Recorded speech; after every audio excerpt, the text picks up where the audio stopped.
নমস্কার বন্ধুরা, কেমন আছেন সবাই? সোফিয়ার সাত কাহনে আপনাদের সবাইকে স্বাগত জানাই। আগের ঘটনাটা আপনাদের সবার খুব ভালো লেগেছে, তবে কি বলুন তো, কমেন্ট খুব কম পাচ্ছি, কেন আমি জানি না।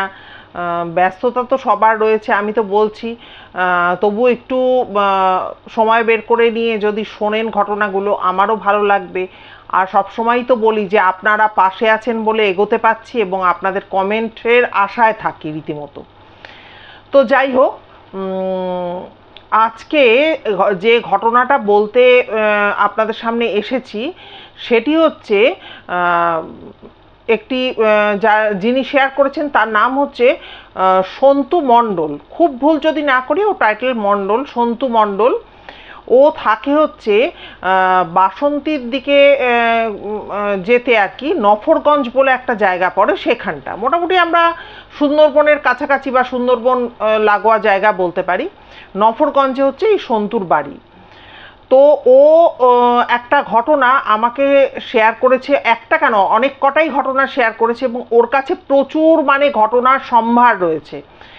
তো আপনাদের যদি ভালো লাগে, ও যেটা বলেছে, দর্শকদের যদি ভালো লাগে আমার ঘটনা, তাহলে আমি পরপর কাকিমা শেয়ার করব। একটা ছোট্ট একটা ছেলে, তা ওর শেয়ার করা কিছু দুটো ঘটনা আজকে আমি আপনাদের মধ্যে শেয়ার করছি। তো ওই সন্তুর তখন 5-6 বছর বয়স। এবার গ্রামের দিকে গরমের ছুটিতে যখন স্কুল বন্ধ থাকে সেই সময় কি হয়, এ পাড়া ও পাড়া সব পাড়ার ছেলেপুলেরা মিলে খেলা করে। তো ওদের ওই সন্তুর বাড়ির একদম লাগোয়াই বলা যেতে পারে স্কুল ছিল এবং হস্টেল ছিল, যেখানে ওরা পড়াশোনা করতো। তো বলছে যে আমরা ওই যেহেতু গরমের ছুটি, আমরা কিন্তু স্কুলের মধ্যেই খেলছি ঢুকে ঢুকে। তো বলছি যে আমার বয়সীও কিছু ছেলে রয়েছে, আমার থেকে ছোটও কিছু ছেলে রয়েছে, আবার আমাদের দাদারা কিছু কিছু উঁচু ক্লাসে পড়ে, দাদারাও একসাথে আমরা খেলাধুলা করছি আর খেলছি হচ্ছে চোর পুলিশ, যেটা আর কি ওরকম আর কি খেলা চলছে। তো খেলতে খেলতে কি হয়েছে, এবার ও তো চোর হয়েছে, ও নিজে চোর হয়েছে। তা চোর হয়ে বলছে যে আমি যেহেতু নিজে চোর হয়েছি, ওই অত বড় স্কুল পুরো ঘুরে ঘুরে ওই ছেলেদের বের করা প্রায় অসম্ভব। হ্যাঁ, তো যাই হোক, ছেলেদের খোঁজাখুঁজি এই সমস্ত করছে। করতে করতে যখন 3 তলা থেকে দোতলায় নামবে, তো ও যেটা বর্ণনা দিয়েছে যে 3 তলা থেকে দোতলায় নামতে গেলে 10-12টা স্টেপ নেমে তারপরে একটা কর্নার নেবে, আবার সিঁড়ি আছে। তো ওই 10-12টা জায়গা ও তো নেমেছে, সিঁড়ি নেবে এবার যখন কর্নারটার কাছে এসছে, ওর তখন বাঁ হাতটা একটা অদ্ভুতভাবে কেউ যেন আটকে ধরেছে, বাঁ হাতটাকে চেপে ধরেছে। এবার বলছে আমি তো অনেক চেষ্টা করলাম, আমি কিছুতেই ওটাকে ছাড়াতে পারছি না। বলছে আমি কিন্তু ভয় পাইনি কাকিমা, আমায় ও কাকিমা বলে, বলছে যে কাকিমা আমি কিন্তু ভয় পাইনি, কারণ তখন হয়তো ছোট্ট বয়স, ভয়ের ফিলিংসটাও হয়তো সেভাবে তৈরি হয়নি। তো বলছে যে আমি অনেক চেষ্টা করি ছাড়াতে, যখন কিছুতেই নিজেকে আমি ছাড়াতে পারছি না, তখন আমি চিৎকার করে করে ওই বন্ধু বান্ধব সবাইকে ডাকাডাকি শুরু করি। তো বড় দাদারাও ছিল, সবাই মিলে ছুটোছুটি করে আসে, তারা এসে নিয়ে, আমার যেহেতু ডান হাতটা খোলা, এবার ওরা অদ্ভুত হয়ে লক্ষ্য করে ওখানটায় কিন্তু কিছু দেখা যাচ্ছে না, শুধু না যে ওখানে কেউ দাঁড়িয়ে আছে বা কেউ হাত ধরে আছে, এরকম কিচ্ছু দেখা যাচ্ছে না। এবং অদ্ভুত ব্যাপার, ওরা নাকি আমার ওই হাতটাও দেখতে পাচ্ছে না। এবারে আমার ডান হাতটা যেহেতু পড়ে রয়েছে, খোলা রয়েছে সে হাতটা, ওরা আমার ডান হাতটা ধরে প্রবল টানাটানি করে, এতগুলো ছেলে টানছে, ভাবতে পারছেন, কিন্তু কিছুতেই ওরা কিন্তু আমাকে ওই জায়গা থেকে টেনে আনতে পারছে না। বলছে এইভাবে টানাটানি করতে করতে করতে করতে একটা নির্দিষ্ট সময় যেই এলো, চট করে কিন্তু আমার ওই দিকের হাতটা খুলে গেল। তা যেই খুলে গেল, এবার এরা তো নিচ থেকে টানছিল ডান হাতটা ধরে, হুড়মুড় হুড়মুড় করে আমরা সবাই মিলে, আমি সহ সবাই কিন্তু পড়ে যাই। তো পড়ে যাওয়ার পর তখন বড় দাদারা যারা ছিল তারা বলল যে এই জায়গায় আর খেলা করা যাবে না। তখন এ তো অবাক হয়ে গেছে, এবার যারা আর কি এদের বয়সী, তারা বলছে কেন যাবে না, কেন আমরা খেলবো না এই জায়গাটায়।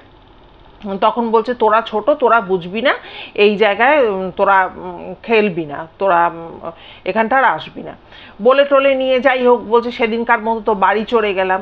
এবার যেহেতু কোনো রকম ভয় ভীতি কিছু আমার তৈরি হয়নি, তখন অত তলিয়ে ভাবার মতো বয়স হয়নি যে কে আমার হাতটা অতক্ষণ ধরে টেনে ধরে রেখেছিল বা কেন ওই হাতটাকে আমি টেনে আনতে পারছিলাম না।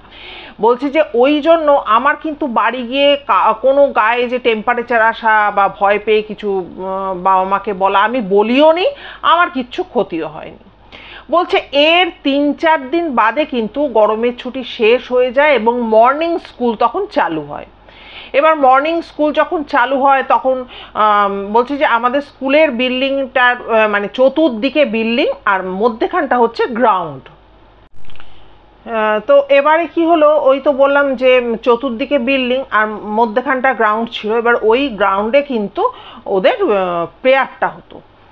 তো ওই 3-4 দিন বাদে যখন স্কুল খুলেছে, সব ছেলেরা লাইন লাইন করে, যেমন আমরা মনে করুন ছোটোবেলায় যেমন ছিলাম, এক একটা ক্লাসের এক একটা লাইন হতো, বা অনেক অনেক যেখানে স্টুডেন্ট স্ট্রেংথ বেশি সেখানে সেকশন ওয়াইজও লাইনগুলো করা হতো। তো ওরকমভাবে লাইন করে করে সবাই দাঁড়িয়ে রয়েছে। বলছে দাঁড়িয়ে থাকতে থাকতে হঠাৎ করে মানে এদিক সেদিক তাকাতে তাকাতে আমার চোখ না ওই কর্নারটার দিকে গেল। এবার সিঁড়ির ওই কর্নারটার দিকে যখনই আমার চোখটা গেল, বলছে যে কাকিমা আমার চোখের মধ্যে না একটা যেন ধাঁধা লেগে গেল, কীরকম কীরকম সব যেন ঝাপসা হয়ে গেল। এই নয় যে ওখানে আমি কিছু দেখতে পেয়েছি বা বিভৎস কিছু দেখেছি। বলছে আমার যে কি হলো, আমি অজ্ঞান হয়ে, জীবনে প্রথমবার অজ্ঞান হয়ে কিন্তু মাটিতে লুটিয়ে পড়লাম। এবার অনেক সময় হয় কি, বিশেষ করে বয়েজ স্কুলে কি ছেলেরা লাইনে দাঁড়িয়ে বিভিন্ন রকম দুষ্টুমি করে, ছোট বাচ্চারা, ফলে কি লাইনের মাঝে মাঝে কিন্তু স্যারেরাও দাঁড়িয়ে থাকেন। বলছে একজন স্যার ওই লাইনে দাঁড়িয়েছিলেন, উনি সাথে সাথে আমাকে তুলে নিয়ে অফিস ঘরে নিয়ে যান এবং কাছে বাড়ি হওয়াতে আমাকে কিন্তু ওই মানে বাড়িতে খবর দেওয়া হয় এবং বাবা মা এসে তো তারপর আমাকে নিয়ে যায়। বলছে যে হয়তো মানে ও যেটা বলেছে যে ঠিক আমি জানি না কি কারণে এটা আমার সাথে হয়েছিল, বা তখন তো অতটা বুদ্ধিটা আমার পাকা ছিল না, তখন অত তলিয়ে ভাবতেও পারিনি, কিন্তু হয়তো অদূর ভবিষ্যতে বা কোনো সময় হয়তো কোনো ঘটনা ওখানে ঘটেছিল স্কুলে, যে কারণে হয়তো কোনো বিদেহী বলুন বা স্পিরিটই বলুন, যাই বলুন না কেন, সেটা হয়তো স্কুলে রয়ে গেছে। বলছে যে ছোট ছোট বাচ্চারা বিভিন্ন জায়গা থেকে সে হস্টেলে থাকে, ও যেটা জানিয়েছে যে রাত্রিবেলা, এটা দেখুন কতটা একটা শিশুদের অসহায়তা। বলছে রাত্রিবেলা ছাত্ররা না ভয় পেত বলে ওরা একটা একটা করে বোতল কাছে রাখতো, ওখানে টয়লেট করে সকালে ওটা ফেলে দিত, তবু কিন্তু তারা রাত্রিবেলা বেরোতো না। হ্যাঁ, তা নিশ্চয়ই কিছু একটা ব্যাপার ছিল বা কি বৃত্তান্ত। তা প্রথম ঘটনাটা এই পর্যন্ত বলে ও শেষ করেছে। এবার ওরই জীবনে ঘটা আরেকটি ঘটনা, যেটা খুব ভয়ঙ্কর একটা ঘটনা, সেটা তাহলে শুরু করি চলুন। এবারে সন্তু তো থাকতো, মানে থাকে বললাম যে বাসন্তীর নফরগঞ্জ বলে একটা জায়গায়। এই জায়গাটা খুব পপুলার জায়গা। ও যেটা জানিয়েছে, ঝড়খালি থেকে বিভিন্ন মানুষজন অনেক আগেরকার কথা আর কি, যে জঙ্গলের কাঠ কেটে তারা হেঁটে হেঁটে হেঁটে হেঁটে অনেকটা দূরই তারা বিক্রি করতে নফরগঞ্জে আসতো এবং বিক্রি করে চাল ডাল কিনে নিয়ে বাড়ি ফিরতো। তো বলছে যে আমাদের সময়টা একটু অন্যরকম ছিল, যেটা দেখুন আমি বলতে পারি আমরা ছোটোবেলায় কিন্তু এই সমস্যাগুলো ফেস করেছি। বলছে যে আমাদের সময় কি ছিল, তোমার বাড়ি যাদের সামর্থ্য আছে তাদের ছেলে মেয়েদের বাড়িতে তারা থাকবে সব সময়, স্কুল যাবে বাড়ি আসবেই, বাইরে ঘোরাঘুরি ছিল না, যেটা মেয়েদের, ও বলেছে যেটা মেয়েদের ক্ষেত্রে বেশি করা হয়। কিন্তু আমাদের ক্ষেত্রে কিন্তু ও বলেছে আমি, আমার জ্যাঠার ছেলে, মানে আমাদের যারা পাড়া প্রতিবেশী যাদের ছেলেপুলে রয়েছে, ছেলেদের ক্ষেত্রেও মেয়েদের ক্ষেত্রেও একই ব্যবস্থা ছিল। বাইরে আমরা খুব একটা বেরোতাম না, তোমার যা লাগবে ঘরে পৌঁছে দেওয়া হবে, কিন্তু বাড়িতেই থাকো, আর স্কুল যা স্কুল থেকে ফেরো, এরকম। তো বলছে যে আর যাদের সামর্থ্য ছিল না তারা হয়তো দূরে দূরে গিয়ে পড়াশোনা করতো, এই সমস্ত ব্যাপার। বলছে আমাদের ওখানে একটা গার্লস স্কুল ছিল এইচএস, এবং একটা বয়েজ মানে কোয়েড স্কুল ছিল সেটাও এইচএস। এবার তাদের মধ্যে ডিস্টেন্স ছিল হচ্ছে 10 হাত মতো, মানে 10 হাতের একটা ডিস্টেন্স। আর ওদের বাড়িটা ছিল এই স্কুলেরই পেছন দিকটাতে, সন্তুদের বাড়িটা। তো যাই হোক, বলছে যে আমি তো ওখান থেকে ক্লাস 10 পাস করে নিয়ে আমি সোনারপুর বা রাজপুর এই জায়গার কোনো একটি কলেজেও, আমায় নামটা বলেছে, আমি কলেজের নামটা নিলাম না, ওখানে ও ভর্তি হয় এইচএস করার জন্য। বলছে কিন্তু ওখানে আমার এতটাই অসুবিধা হচ্ছিল বিভিন্ন দিকে যে আমি পুনরায় কিন্তু ব্যাক করি আমার মানে বাড়িতে চলে আসি, এবং সেখানেই কিন্তু ওই স্কুলেই আমি আবার ভর্তি হই, এবং ওখান থেকে এইচএস কমপ্লিট করে আমি হোটেল ম্যানেজমেন্ট করি সল্টলেকে IIHM থেকে। হ্যাঁ, ওখান থেকে আমি হোটেল ম্যানেজমেন্ট কমপ্লিট করি। এবার যখন এই কলকাতায় পড়াশোনা করছে তখন ও একটা রেন্টেড রুম নেয়। রেন্টেড রুমটা ছিল সোনারপুর আর বিদ্যাধরপুরের মাঝামাঝি, ঠিক বলবো না, বিদ্যাধরপুরের দিকে একটু এগিয়ে ওই রেন্টেড রুমটা ছিল। এবার এই ঘটনাটি হচ্ছে 2014 সালের, এবং মাত্র 1300 টাকার বিনিময়ে ও কিন্তু এই রেন্টেড রুমটা ভাড়া পায়, একদম স্টেশনের কাছাকাছি। তো ও বলছে আমি চিন্তা করছিলাম বাবা এত কমে এত ভালো মানে রুমটা পেয়েছি, তো ঠিক আছে। এবারে বলছে আমি এখানে একা থাকতাম। এবার এই রকম বেড়ার মধ্যে যে সমস্ত বাচ্চারা বেড়ে ওঠে, সেই আমরা বলি না যে এত টাইট ভাবে তাদেরকে মানুষ করা হয়, আর তারপরে যখন সেই ছেড়ে দেওয়া হয় তখন কি হয় ব্যাপারটা, সেরকমই আর কি, বাঁধা গরু ছাড়া হলে যা হয়। তো সেইভাবে বলছে যে আমার তো তখন পূর্ণ স্বাধীনতা, হ্যাঁ একা একা রয়েছি ওখানে। তো বলছে যে আমি একাই থাকতাম ওই রুমে। তা আমার পিসির ছেলে সুদীপ্ত, ওর নিজের আপন পিসির ছেলে নয়, কিন্তু ওর দাদুরা 7 ভাই ছিল, তাদেরই আত্মীয় বলতে পারি, এক পিসির ছেলে আর কি মোট কথা।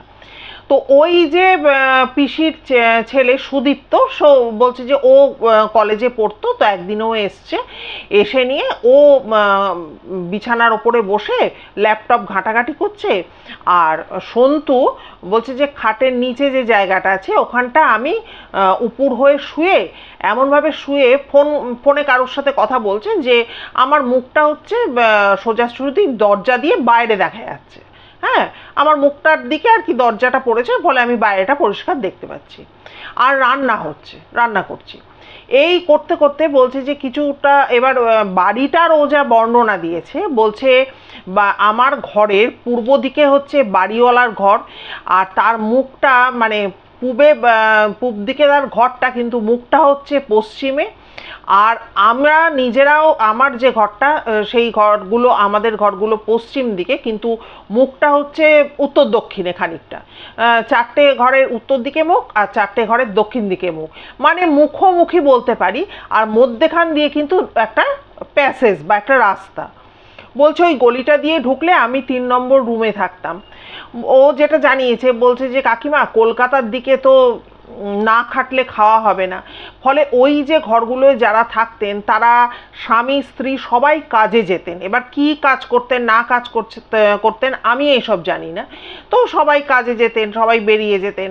আর বাড়িতে থাকলে এরা রান্না করতো, খাওয়া দাওয়া করতো, ঘরগুলোয় আলো জ্বলতো, কিন্তু কেউ না থাকলে পুরো শুনশান। তো ওরকম সেদিনকে ওই সময় তখন কিন্তু কেউই প্রায় নেই।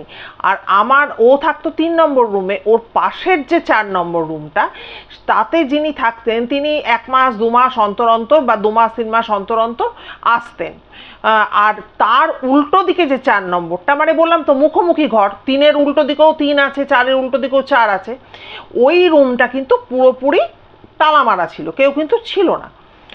তা বলছে যে আমি শুয়ে আছি, শুয়ে থাকতে থাকতে হঠাৎ করে দেখলাম, বলছি যে হিল জুতো পরে যাওয়ার মেয়েদের যে আওয়াজটা হয় হয়তো সেটা হলো না, কিন্তু জুতো পরে যে একটা মেয়ে আসছে, মহিলা আসছে, সেটা পরিষ্কার বোঝা গেল। এবং আমি দরজার দিকে মুখ করে যেহেতু শুয়েছিলাম, আমি দেখলাম যে একটা মহিলা খুব রানিংয়ে হেঁটে বেরিয়ে গেল। বলছে আমি ফোনে কথা বলছি কিন্তু হঠাৎ আমার মনে হলো যে ওদিকে গেল কেন, ওদিকে তো কেউ নেই। হ্যাঁ, আমার পাশের জন উনি তো অত মাস বাদে বাদে আসে, আর তার উল্টো দিকের তো ঘরটা পুরো বন্ধ। কে গেল? তখন একজন মহিলা চলে গেল দেখলাম। তখন ও উঠে বসে সুদীপ্তকে বলছে যে এই তুই দেখলি এখান দিয়ে কাউকে পাস করতে, মহিলা কোনো একজন গেল? তো বলছে ও খাটের ওপরে বসে আছে, ও খেয়াল করেনি। ও বলছে না আমি তো দেখিনি। তো বলছে ঠিক আছে চল তো দেখি। এইবারে যখন ওর ঘর থেকে বেরিয়ে 4 নম্বরের দিকে গেছে, রুমগুলোর দিকে, দেখছে কেউ কোথাও নেই। এবার কেউ যদি যাবে তাহলে নিশ্চয়ই ও 3-এ থাকে, ও 4-এর দিকে কোনো মহিলা গেলে নিশ্চয়ই দেখতে পাবে, কিন্তু ও কিন্তু কিচ্ছু দেখতে পায়নি। এরপরে ও বলছে যে আমাদের ওই ঘরগুলো ছাড়িয়ে গেটের মুখটায় হচ্ছে বাড়িওয়ালার যে আর কি, মানে যিনি ভাড়া দিয়েছেন, যে বাড়িওয়ালা আর কি, যার বাড়ি, তার ওখানে একটা দোকান, মুদিখানা কি কিসের আমায় বলেনি ও, ওখানে একটা দোকান। তো যাই হোক, ওই দোকানের কাছে ওরা গেছে দুজনে মিলে। বলছে ওনার বাড়ি, উনি কিন্তু আদপে হচ্ছে সুন্দরবনের পাখিরালা, তারপর সাতজেলিয়া এইসব দিককার লোক, ওখানে দোকান দিয়েছে। তো ওরা গেছে, গিয়ে বলছে যে কাকু তুমি এখানে কাউকে ঢুকতে দেখেছো? তুমি কি গেট খুলে দিয়েছো? কেউ এসেছিল? তখন বলছে যে না, কেউ তো আসেনি। বলছে কাকুর ব্যবহার অমায়িক, আমার সাথে ভীষণ ভালো কাকু ব্যবহার করতো, কিন্তু সেদিনকে কি যে হলো, আমি কিন্তু নর্মালভাবে বললাম যে কাকু কেউ কি এসেছিল, তুমি কি গেট খুলে দিয়েছো? তখন সাথে সাথে সেই বলছে একটা অদ্ভুতভাবে উনি রিয়্যাক্ট করলেন। হ্যাঁ তুই এরকমভাবে বলিস না, কে আসবে, কেউ আসলে কি তুই দেখতে পেতিস না? মানে কাকু যেন সেই ঝাঁঝিয়ে ওঠার মতো করে রিয়্যাক্ট করলো। বললো যাই হোক, আমি তো ওখান থেকে ফিরে চলে আসলাম, কিন্তু আমার মাথার মধ্যে এই ব্যাপারটা কিন্তু চলতেই থাকলো। এবার যখন এই ঘটনাটা ঘটেছিল তখন এই সন্ধে 7টা-8টার মতো বাজে, এরকম সময় ঘটনাটি ঘটেছিল। ওই মহিলাকেও দেখতে পেয়েছিল। তোর মাথার মধ্যে যেহেতু এই ব্যাপারগুলো চলে, ও পরদিন যারা ছিল তাদেরকে ও জিজ্ঞাসা করে। বলছে তখন কিন্তু ম্যাক্সিমাম জনেরই হাজব্যান্ড ওখানে ছিলেন না, হয়তো এদিক সেদিক গেছে, একটা ছুটির দিন ছিল। তো মহিলারা ছিল, তাদেরকে ও গিয়ে পুরো ব্যাপারটা বলে। তখন বলছে যে বলার পর তখন ওরা বলছে যে ও তুই একজন দিদি, ও বলেছে যে একজন দিদি বলে যে তুই দেখেছিস ভাই? তখন না, প্রথমে ও বলে যে তোমরা কি কেউ কালকে এদিকে এসছিলে এরকম সময়, যে আমি একজনকে এরকম দেখেছি। তখন বলছে কি হয়েছে? তখন ও বলেছে পুরো ব্যাপারটা। তখন বলছে যে ও ভাই তুই দেখেছিস? তখন বলছে যে হ্যাঁ আমি দেখেছি। তখন বলছে যে দেখ ভাই, তুই খুব সাবধানে থাকিস। হ্যাঁ, এই এই এইখানে এইখানে কিন্তু জায়গাটা কিন্তু বিশেষ ভালো নয়। তখন বলছে যে ভালো নয়? বলছে যে হ্যাঁ, এখানে আগে যে ভাড়াটে ছিল সেও দেখেছিল। তখন বলছে কি দেখেছিল? তখন বলছে যে ওই দিদি বলে তখন যে আসল কথা, মানে এরাও শুনেছে, বলছে আমরা চতুর্দিকের লোকজনের মুখ থেকে শুনেছি, আগে যখন এই জায়গাটায় বসতি গড়ে ওঠেনি তখন কিন্তু রেল লাইনে কাটা পড়া সমস্ত ডেড বডি এই জায়গাটায়, যেই জায়গাটায় এই বাড়িটা গড়ে উঠেছে এই জায়গাটায় ফেলে রাখা হতো। মানে এটা ছিল ভাগাড়, এখানটা ডাই করে দেয়া হতো। তো বলছে যে ওই জন্য এখানে এই ব্যাপারটা রয়েছে, যা তুই দেখেছিস এরকম আগের ভাড়াটেও দেখেছিল, এবং তার সাথেও খুব ভয়ঙ্কর ভয়ঙ্কর ব্যাপার ঘটেছে। তুই কিন্তু খুব সাবধানে থাকবি, আর তুই চেষ্টা কর ভাই এখান থেকে ভাড়া নিয়ে অন্যত্র উঠে যেতে। কারণ দেখ, তুই তো গ্রামের ছেলে, তুই পড়াশোনা করতে এসেছিস, কাজেই তোর যদি কোনো ক্ষতি হয়ে যায়, এই সমস্ত ব্যাপারগুলো হয়, তাহলে তো সেটা খুব ভয়ঙ্কর ব্যাপার হবে। তো তখন ভেবেছে যে ঠিক আছে চলো দেখি কি হয়। বলছে আবার একদিন ওরকম, সেদিনকে ছুটির দিন, রোববার দিন ছিল, তো ওই সুদীপ্ত এসছে, ওর ওই পিসির ছেলে এসেছে, এসে নিয়ে বলছে যে দুজনে শুয়ে আছি বিছানায়, বললো হঠাৎ করে আমি দেখছি বিছানাটা ঠক ঠক ঠক ঠক করে কাঁপছে। তো আমি তো ওকে বলছি চল চল সুদীপ্ত ওঠ, পালাই পালাই। ও তখন বলছে কেন, কি হয়েছে? বলছে খাট এত এত জোরে কাঁপছে, তুই বুঝতে পারছিস না? তখন দুজনে মিলে পরিমরি করে গিয়ে দরজায় তালা যেই বন্ধ করেছে, তালাটা দেখছে ঠক ঠক ঠক ঠক করে কাঁপছে। বললো তখন তো আমরা ছুটে তো গেটের পুরো বাইরে বেরিয়ে দেখছি সারা অনেক জায়গায় বাড়িতে বাড়িতে শাঁখ বাজছে, অর্থাৎ ভূমিকম্প হয়েছে। কিন্তু আমরা তো ভেবেছি যে ভূত আছে, আমরা ভূতই এরম করছে, তখন এরকম অবস্থা একটা চলছে। তো যাই হোক, ওখান থেকে তারপরে এইভাবে তো দিনগুলো কাটছিল। কাটতে কাটতে বললো তার কিছুদিন পর থেকে কিন্তু আমার সাথে মানে ভৌতিক উপদ্রব পুরোপুরি চালু হলো। কীরকম? বলছে তখন শীতকাল, রাত্রিবেলা খেয়ে দিয়ে শোয়ার পর ওর একটা স্বভাব আছে এই সন্তুর, বলছে যে ঘরে আলো জ্বললে, সামান্যতম আলো জ্বললে ওর ঘুম আসে না। ঘরে কেউ এলো, কথাবার্তা বলছে, অনেকে দেখবেন তার মধ্যেই কিন্তু নাক ডেকে ডেকে ঘুমাচ্ছে, কিন্তু ওর সেটা সেভাবে ঘুম আসে না।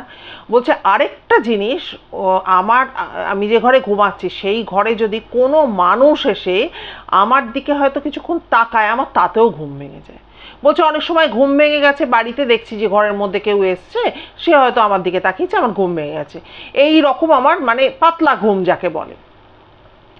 বলছে সারা রাত ধরে ওই আমার যে রুম বা আশেপাশে যত রুম ছিল তার ওপরের চালটা ছিল অ্যাসবেস্টারের চাল, এই অ্যাসবেস্টারের চালের ওপর দিয়ে সারা রাত কেউ হাঁটতো, কনস্ট্যান্ট হাঁটতো। আর শীতকাল, চারিদিকে নিঝুম, হ্যাঁ অন্ধকারে এই সন্তু শুয়ে থাকতো। বলছে পরিষ্কার বুঝতে পারতাম ওই চালের ওপর দিয়ে কেউ হেঁটে বেড়াচ্ছে। বলছে যাই হোক এইভাবে তো চলতে থাকে, কিন্তু এর কিছুদিন বাদ থেকে আমি ফিল করি যখন রাত্রিবেলা অন্ধকার করে ঘুমাই, আমার মনে হয় যে ঘরে কেউ কিন্তু কোনো মহিলা, আমি বুঝতে পারি আমার দিকে তাকিয়ে আছে। বলছে এইভাবে কাকিমা একদিন দুদিন এইভাবে চলছিল যে আমি পরিষ্কার বুঝতে পারি যে এ কিন্তু আমার পাশে দাঁড়িয়ে আমার দিকে তাকিয়ে আছে। বলে উঠে যখনই ভালোভাবে বসি কাউকে কোথাও কিছু দেখতে পাই না। এরপর থেকে এমন হলো যে আমি পরিষ্কার বুঝতে পারি আমার মাথার দিকে বা মাথার ধারে কিন্তু ওই ভদ্রমহিলা, যে আর মানে ভদ্রমহিলা বলবো না, ওই মহিলা, ও কিন্তু এসে ওখানটা দাঁড়িয়ে থাকে। ওই মহিলার আগমন ঘটে আমার মাথার দিকে, ফলে আমি তো চট করে উঠে ওই মহিলাকে দেখতে পারি না, কারণ আমি উঠবো তো আমি সামনের দিকে মুখ করে, আমার মাথার পিছনে কি হচ্ছে সেটা আমি বুঝতে পারবো না। কিন্তু বলছে যে এই রকম দেখবেন কেউ যদি ঘুমায়ও, ঘরে যদি কেউ আসে বা কেউ আপনার মুখের দিকে তাকিয়ে আছে, আপনি কিন্তু চোখ বন্ধ অবস্থাতেও বুঝতে পারবেন। এটা একদম ঠিক কথা বলেছে, এটা বোঝা যায়। বলছে আমি পরিষ্কার বুঝতে পারতাম মাথার পেছনে দাঁড়িয়ে ও কিন্তু আমার দিকে তাকিয়ে রয়েছে, বা কখনো পাশে এসে দাঁড়িয়ে আমার দিকে তাকিয়ে রয়েছে, কিন্তু চোখ খুলে আমি এটা দেখতে পারতাম না। তো এইভাবে আমার দিনগুলো কাটছিল। তো যখন এরকম অ্যাসবেস্টারের ওপর দিয়ে হাঁটাহাঁটি হচ্ছিল, তখন কিন্তু ওই সন্তু ওই মহিলাদের মানে ওই দিদিদেরকে জানিয়েছিল। তখন বলেছে যে ভাই তুই এখনো সময় আছে, তুই একবার যেহেতু দেখে ফেলেছিস, আর আগের যে ভাড়াটে যে দিদি ছিল সেও ওরকম দেখে ফেলেছিল, তারপরে তার সাথে তো ভয়ঙ্কর ভয়ঙ্কর ব্যাপার ঘটতে থাকে, আর তোর সাথেও এসব ঘটা চালু হয়েছে, তুই কিন্তু এখানে থাকতে পারবি না, যে ওকে দেখে নেয় সে কিন্তু এখানে আর থাকতে পারে না। তখন বলছে তার মানে, বলছে যে দেখ এখানে যারা থাকে তাদের আয় উন্নতি সমস্ত কিছু কিন্তু মানে নষ্ট হয়ে যায়, তাদের সব কিছু পেছিয়ে যায়। তা এবার ও সেটা মানে ওরা আশঙ্কা করে যে যেহেতু একটা পড়াশোনা করছে ছেলেটা, তার কোনো ক্ষতি হয়ে যাবে, বাচ্চা ছেলে, বলে তুই নতুন এসছিস। আর যে ব্যাপারটা সেটা হচ্ছে বাড়িওয়ালা কিন্তু ওকে মানে কারোর সাথে কথা বলতে দিত না, বাড়িওয়ালা কোনো ভাড়াটের সাথে কোনো ভাড়াটের কথা বলতে দিত না। খালি ও যাওয়ার পর বলেছিল যে দেখো তুমি কিন্তু এখানে কারোর সাথে মিশবে না, কারোর সাথে কথা বলবে না, এখানে সবাই কিন্তু খুব খারাপ, এরা কিন্তু মানুষ ভালো না, এরকমভাবে সমানে বলতো। আর ও যেটা বলেছে কাকিমা সব সময় না আমার বাবা মার ভয় দেখাতো, যে হ্যাঁ ওনারা কিন্তু আমার হাতে দিয়ে গেছেন, তোমায় দেখতে বলে গেছেন, আমি কিন্তু ওদেরকে বলে দেবো, তুমি কিন্তু কারোর সাথে কথা বলবে না, মানে এইভাবে পুরো মানে থ্রেট দিয়ে দিয়ে রাখতো। তো ও তখন হাসছে আর বলছে যে আমি তখন ভাবতাম এত দিন বাদে আমার পায়ের শিকল একটু আলগা হলো, আমি একটু স্বাধীনতা পাবো বলে এখানে আসলাম, এই তো আমি একটা দারুণ জ্ঞানাকলে পড়ে গেলাম। কিন্তু ওই দিদিরা কিন্তু বারবার বলতে থাকে যে ভাই তুই কিন্তু আর থাকতে পারবি না, অত্যাচার বাড়বে, তুই কিন্তু এখান থেকে চলে যা। তো যাই হোক, বলছে যে আর আমি সকালবেলা মানে সন্তু সকাল ওই 8টা নাগাদ বেরিয়ে যেত, 8টার সময় বেরিয়ে গিয়ে বলছে যে আমি সেই সেক্টর 2-তে যেতাম, ফলে সেই বিধাননগর যাব, অত ওই কলেজে যাব অত দূরে, বলছে আমার বাড়ি ফিরতে ফিরতে বেশ 4টে-5টা তো বেজেই যেত, তারপর আমি রেস্ট নিয়ে প্রত্যেক দিন বাজারে যেতাম, আর লাইনের ওপর পুরো মাছের বাজারটা বসতো, ওখান থেকে মাছ ফাছ কিনতাম বা সবজিপাতি কিনতাম রাত্রে খাবার জন্য, করে নিয়ে তারপরে এসে আমি রান্না করতাম, এটা আমার এভরিডে রুটিন ছিল। তা যাই হোক এইভাবে তো চলতে থাকে। তা কয়েকটা এক্সাম হয়ে যাওয়ার পর অনেক দিন বাড়ি যায় না, মা তখন ডেকে পাঠায় যে এবার বাড়ি আয়। তো বাড়িতে গেছে, বাড়িতে গিয়ে নিয়ে বলছে তখনও তো আমি মা বাবার সাথেই একসাথেই শুই, তা বাবা সেদিন ছিলেন না, বাবা কোনো একটা কাজে কোথাও গেছেন, মা আর ও মিলে শুয়েছে রাত্রিবেলা। বলছে শুয়ে পড়ার পর আমি কিন্তু এবার দেখি না, আমি স্বপ্ন দেখি, আমি স্বপ্নে দেখি যে একজন মহিলা দুটো রেল লাইনের পাতের মাঝখানে দাঁড়িয়ে সেই বাচ্চাদেরকে যেমন এরমভাবে মায়েরা হাত করে আর বাচ্চারা দৌড়ে আসে ওই রকমভাবে ডাকছে, মানে ওইভাবে যেন মানে ডাকছে, মানে অনেক দিন দেখেনি তাকে, দেখে মনে হচ্ছে যেন আমি তার ছেলে, সে প্রচুর অনেক দিন হয়ে গেছে আমাকে দেখেনি, আমাকে ওইভাবে ডাকছে। তো এটা দেখে স্বপ্নটা দেখে আমার ঘুম ভেঙে যায় ঝট করে, এবং ভাবি যে না কালকে সকালে উঠেই আমি মাকে বলবো যে এরকম এরকম আমার সাথে হয়েছে বা হচ্ছে। তো যাই হোক, বলছি যে এবার তো আমি শুয়ে পড়লাম আবার।